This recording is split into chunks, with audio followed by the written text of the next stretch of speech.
Mapagpalang araw po sa inyong lahat. Welcome to DJ Sean Stories. Turn on your notification bell, like and subscribe para sa crime stories araw-araw. Kung ikaw ay mabibigyan ng pagkakataon na ma-rewind ang ilan sa mga pangyayari sa iyong buhay, gagawin mo ba ito? Yan nga ang pakiramdam ng mga magulang ng biktima sa ating kwento ngayon.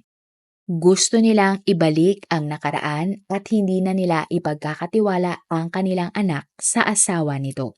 Ang babae sa ating kwento ngayon ay kinilalang si Techu Mina Lishi, 36 years old.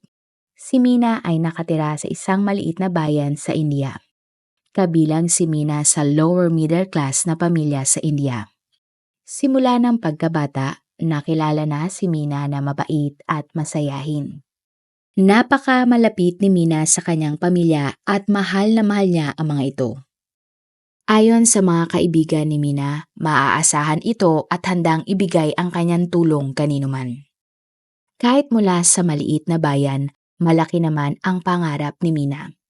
Kaya nga noong 2008, lumipat si Mina sa bayan ng Itinagar para mag-aral. Sa lugar na iyon, natanggap si Mina sa isang polytechnic college. Dahil nga sa bagong lugar, medyo nahirapan si Mina mag-adjust habang siya ay nag-aaral. Isang araw, nakilala ni Mina ang lalaki na si Ron Lishi, 44 years old. Sa tulong ni Ronnie, naging madali para kay Mina ang mag-adjust sa bagong lugar. Nalaman din ni Mina na si Ronnie pala ay anak ng isang prominenteng politician na si Leggy Lishi. Naging malapit na magkaibigan sina Mina at Ronnie. Hanggang sa nahulog na nga ang loob nila sa isa't isa. Pareho ang ugali ng dalawa kaya hindi naging mahirap para magustuhan nila ang isa't isa. Tumagal ng 2 taon na magkasintahan sina Mina at Rina. Kalaunan nga ay nagpasya ang dalawa na magpakasal na at bumuo ng sarili nilang pamilya. Bilang preparasyon sa kasal, hiningi ni Ronnie ang permission ng kanyang mga magulang. Bago magdesisyon ang mga magulang ni Ronnie, sinabi nga nila na gusto muna nilang makita ang pakakasalan ni Ronnie na si Mina. Matapos ngang magkita ang mga magulang ni Ronnie at si Mina, nagustuhan naman ng mga magulang ni Ronnie ang babae. Pero kabaliktaran ang naging reaksyon ng pamilya ni Mina. Nang sabihin kasi ni Mina sa kanyang pamilya ang pagpapakasal nila ni Ronnie, hindi natuwa ang kanyang nanay at tatay. Hindi kasi sila makapaniwala na ang katulad ni Ronnie na may kaya sa buhay ay gustong pakasalan ang kanilang anak. Bukod doon, ang pamilya ni Ronnie ay isa ding politician. Kalaunan, nagpunta ang pamilya ni Ronnie sa bahay ng pamilya ni Mina. Nakumpirma nga ng pamilya ni Mina na si Ronnie ay mula nga sa upper middle class. At para sa pamilya ni Mina, magkaiba ang estado ni Ronnie at Mina. Mataas ang estado sa buhay ni Ronnie kung ikukumpara sa kanila. Magpahanggang ngayon ay importante ba din ang social status o caste system sa ibang parte ng India? Kung mahirap ka, ay dapat din mahirap ang iyong mapangasawa. At kung mayaman naman, ay dapat ay mayaman din. Subalit sinabi ng pamilya ni Ronnie na hindi nila alintana na magkaiba ang estado sa buhay ni Ronnie at Mina. Dahil doon, pumayag ang pamilya ni Mina na maikasal ang kanilang anak kay Ronnie. Nakita din kasi nila ang saya sa mga mata ng kanilang anak kapag kasama nito ang lalaki. At taong 2012 nang ikinasal sina Mina at Ronnie sa ilalim ng isang tradisyonal na pamamaraan. Matapos ang kasal, lumipat na si Mina sa bahay ni Ronnie. Makalipas ang 2 taon, isinilang na ni Mina ang unang anak nila ni Ronnie. Napakasaya nga na mag-asawa maging ang kani-kanilang mga pamilya. Si Ronnie ay isang negosyante kaya naman isa sa kanyang mga negosyo ay ipinangalan pa niya sa kanyang pinakamamahal na anak. Si Mina naman ay nagtatrabaho bilang isang accounts at finance secretary sa isang organization. Pinagsabay ni Mina ang kanyang pagtatrabaho at pag-aalaga sa kanyang anak. Kahit busy sa kani-kanilang mga trabaho, masaya ang pagsasama ni Mina at Ronnie. Gayunpaman, ang kasiyahan na ito ay tumagal lamang ng 5 taon. Taong 2017, nang bigla na lang nanghingi ng divorce si Ronnie mula kay Mina. Nang nalaman ito ni Mina, labis siyang nalungkot at nagalit kay Ronnie. Ang mga pamilya naman ng dalawa ay nagulat din sa desisyon na ito ni Ronnie. Nakita kasi nila ang saya sa pagsasama ng dalawa kaya hindi nila akalain na bigla itong maghihiwalay. At para resolbahin ang problema, nag-usap sina Mina at Ronnie kasama ang kani-kanilang mga pamilya. Tinanong si Ronnie ng kanyang mga magulang bakit nito gustong makipaghiwalay kay Mina. Wala namang nasabing mabigat na dahilan si Ronnie. At dahil doon, paulit-ulit na kinausap si Ronnie ng kanyang pamilya para ayusin ang problema sa pagitan nila ni Mina. Matapos ang pag-uusap ay sa wakas ay nagdesisyon si Ronnie na muling bumalik sa piling ni Mina at muli silang magsama. Pero katagalan ay unti-unti na talagang nasira ang kanilang pagsasama ng bandang taong 2017 at 2019. Madalas ay hindi na umuwi si Ronnie sa bahay nila ni Mina. Kung uuwi man si Ronnie sa kanyang pamilya, nag-aaway sila ni Mina at nasasaktan niya ang kanyang asawa. Pero hindi nawala ng pag-asa si Mina sa pagdaan ng panahon. Umasa siya na magbabago si Ronnie at ang relasyon nila ay babalik sa normal. Subalit ang sitwasyon ay umabot na nga sa sukdulan ng taong 2019 nang muling nanghingi ng divorce si Ronnie kay Mina. Marahil sa pagkakataon na ito ay napuno na rin si Mina kay Ronnie kaya naman nagsumbong na siya sa kanyang mga magulang. Ikinwento ni Mina sa kanyang pamilya ang masamang karanasan niya sa kamay ng kanyang asawa sa nakalipas na 2 taon. Kaya nagdesisyon na din ang pamilya ni Mina na mag-file na siya ng divorce. Hindi na kasi nila kaya na makita pa si Mina na naghihirap kasama si Ronnie. Ngunit sa kalagitnaan ng mga ito, nagpunta ang pamilya ni Ronnie sa pamilya ni Mina.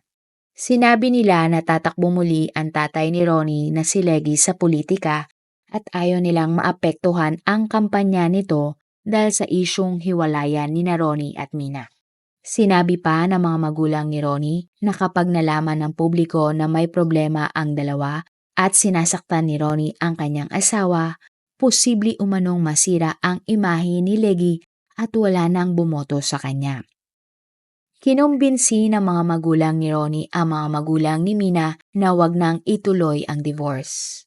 Pero sa pagkakataon na ito, nanindigan ang mga magulang ni Mina na ituloy ang hiwalayan. Pero biglang sumagot si Ronnie. Sinabi ni Ronnie sa lahat na ayaw na niyang hiwalayan ang kanyang asawa at humingi siya ng tawad kay Mina at ng pangalawang pagkakataon para sa kanyang mga nagawa. Nangako din si Ronnie na hindi niya na muling sasaktan pa si Mina. Kinausap si Mina ng kanyang pamilya at nag-aalangan na nga ang mga ito kung dapat pa ba nilang pabalikin si Mina sa piling ni Ronnie.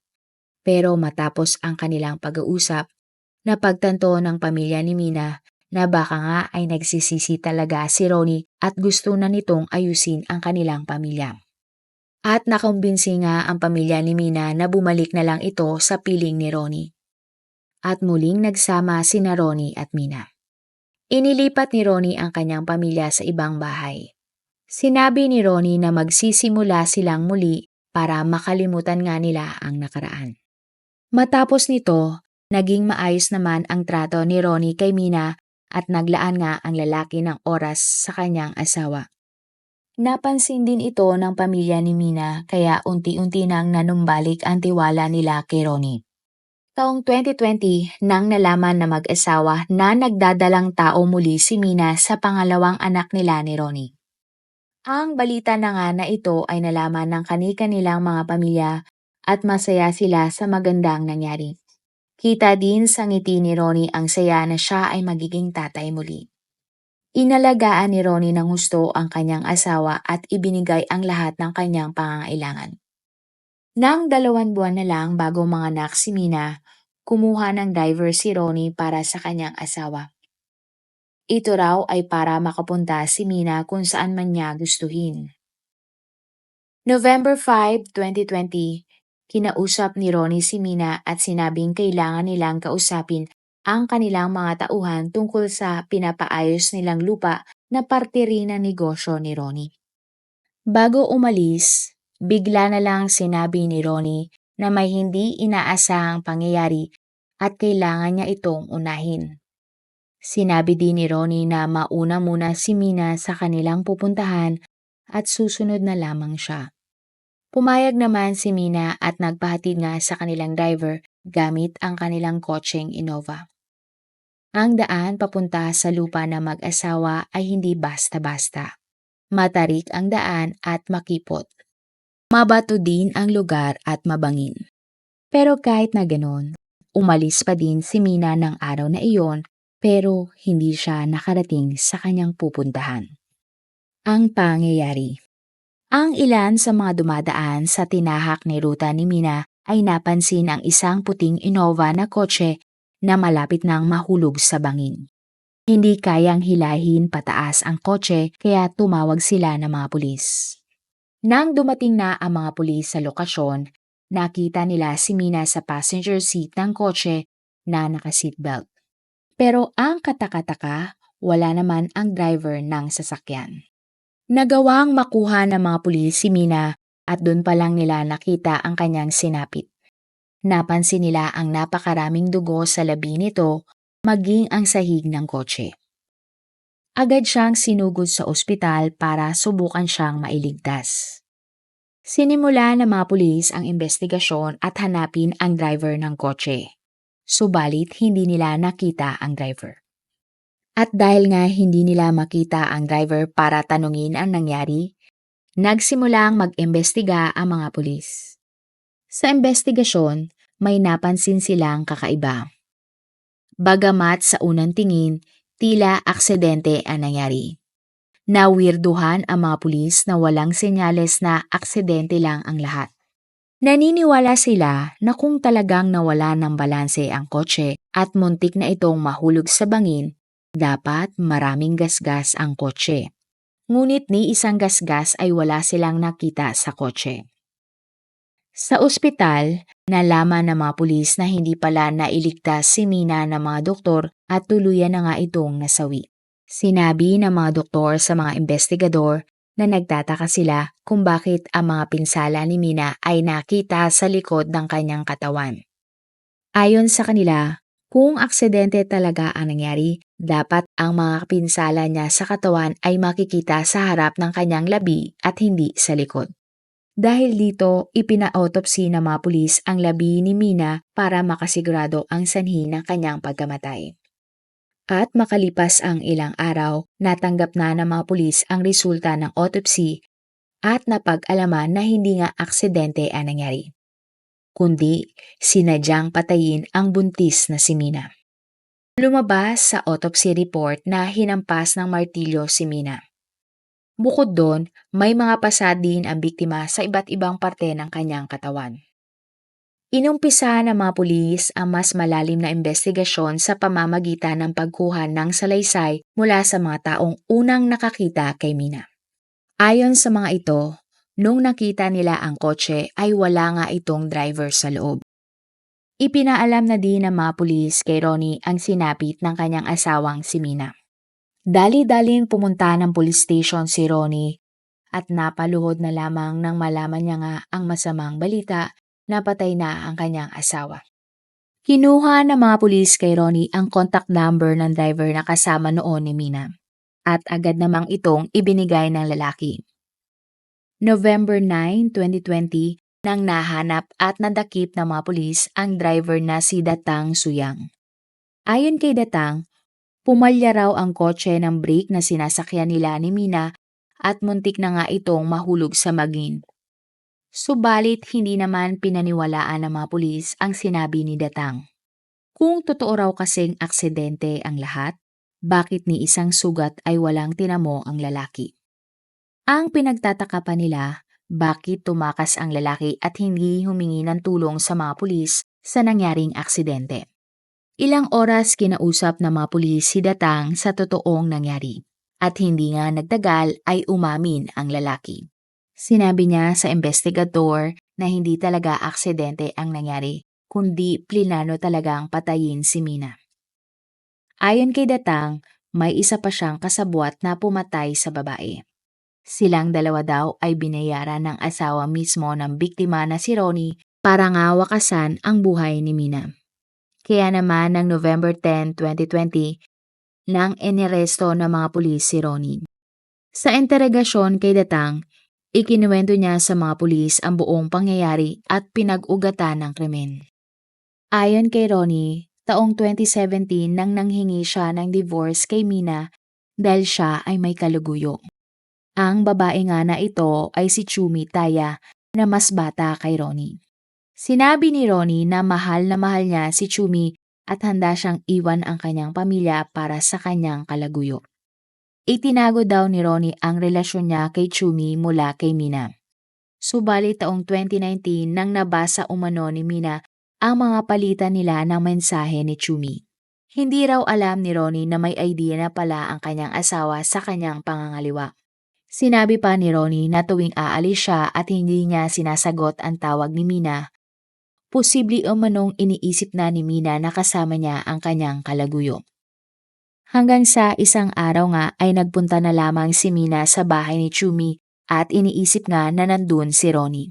At pagdating nga ni Mina sa bahay, tama ang kutob ni Mina at nakita niyang magkasama si Chumi at Ronnie sa iisang kwarto. Labis na nasaktan si Mina sa kanyang natuklasan pero hindi niya ito sinabi sa kanyang pamilya. Dagdag pa ni Ronnie, alam daw ni Chumi na siya ay may asawa at anak. Ngunit gusto daw talaga ni Chumi na laging kasama si Ronnie. Dahil nga sa nangyari, tinakot daw ni Mina si Ronnie na isisiwalat sa buong India ang kanyang kataksilan. Pero ayaw ni Ronnie na madungisan ang kanyang imahe at ng kanyang pamilya. Kaya naman sinuyo na lamang niya si Mina at naglaan ng mas maraming oras dito. Subalit ang totoo, gusto niya na talagang hiwalayan si Mina. Pero naniniwala si Ronnie na hindi siya papayagan ng kanyang politikong pamilya kaya isang plano na lamang ang kanyang binuo. Sa kanyang plano, sasadyain ni Ronnie na mabuntis si Mina para maipakita sa lahat ng tao na masaya ang kanilang pagsasama. Pero nang mga panahon na iyon, ay nagsisimula na pala si Ronnie na maghanap ng taong papatay sa kanyang asawa. October 28, 2020, nakipagkita si Ronnie sa isa niyang kaibigan na gumagawa ng mga iligal na transaksyon. Nagpunta sila sa isang lugar kung saan nakilala ni Ronnie si Datang at Tani. Nagkasundo ang tatlo na si Datang lamang ang kailangan ni Ronnie. Sinabi ni Ronnie kay Datang na siya ay kunyaring magtatrabaho bilang driver para hindi mahalata ni Mina ang kanyang masamang plano. Binayaran ni Ronnie si Datang ng halos 700,000 pesos para gawin ang krimen. Gusto din umano ni Ronnie na pagmukaing aksidente ang nangyari nang sa gayon ay hindi siya mapaghinalaan.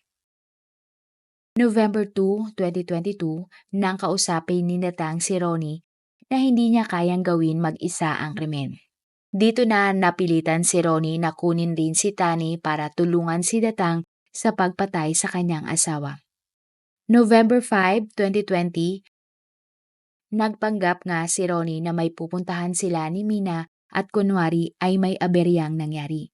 Ang hindi alam ni Mina, naghihintay na pala si Tani sa daan na tatahakin nila ni Datang.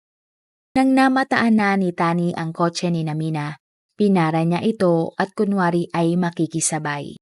Sinabi naman ni Datang kay Mina na kilala niya si Tani at nakiusap nga siya kung pwede nilang isabay ang lalaki sa kotse. At dahil mabait na tao si Mina, pinayagan niyang sumakay ng kotse ang lalaking papatay pala sa kanya. Habang nasa daan at narating na ng tatlo ang isang hindi mataong lugar, doon na inatake ni Tani si Mina ng isang martilyo. At hindi nga katagalan ay agad na nasawi si Mina. Agad na lumabas sina Datang at Tani sa kotse para itulak ang sasakyan sa bangin para pagmukaing aksidente ang lahat. Ngunit sumabit daw sa maliit na sanga ang gulong kaya hindi ito tuluyang nahulog sa bangin. Wala nang nagawa ang mga sospek at umalis na sila bago pa man may makakita sa nangyari. Gulat na gulat ang buong bansa sa sinapit ni Mina. Maraming nagprotesta at sumigaw ng hustisya para sa kanya. Gusto nila na mapanagot si Ronnie at ang lahat ng kanyang kasabwat kahit na siya ay anak ng politiko. Kalaunan, naaresto na din si Tani at ang kaibigan niyang si Kapwang, ang tumulong sa kanya para maghanap ng mga uutusang gagawa ng krimen. Kinasuhan sina Ronnie, Datang, Tani at Kapwang ng murder. Sila ay kinulong habang naghihintay ng trial. Napakalungkot ng pamilya ni Mina nang nalaman ang kanyang sinapit. Nagsisisi sila na pinabalik pa nila si Mina sa piling ni Ronnie. At malungkot sila dahil ang dapat na proprotekta nga kay Mina ay siya pang pumatay dito. Umapila din ang pamilya ni Mina na dapat din na ang kabit ni Ronnie na si Chumi ay arestuhin para sa pagkamatay ng kanilang anak.